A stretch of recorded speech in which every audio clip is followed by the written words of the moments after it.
I'm in the welding program because when I was younger, my dad let me weld a little bit in the garage. Being able to mess around with that, it really sparked an interest for it.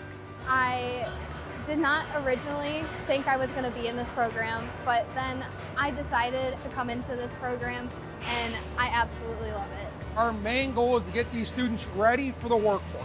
It means getting them ready for the union. If it's Local 17 for the iron workers, it could be the operators union. It could be many things in this area, all the way to aerospace if they wish, or they may decide they want to become a mechanical engineer or a robotics programmer down the road.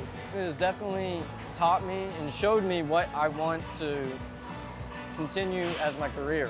I want to retire doing this. And before coming here, I wasn't sure. Of course, I had plans, but never knew. My favorite part has been learning how to weld, because when I first came in, I had no clue. I barely even knew what welding was, and now I love it. There's about 2 million people shortage right now. In this area alone, there's a big one. You can get an internship senior year that will turn into a job. I have a senior now. The student worked in the summer on an internship where he's going to be interning senior year for it, and then he's going to continue working, but it sets him up for a career, just not a job.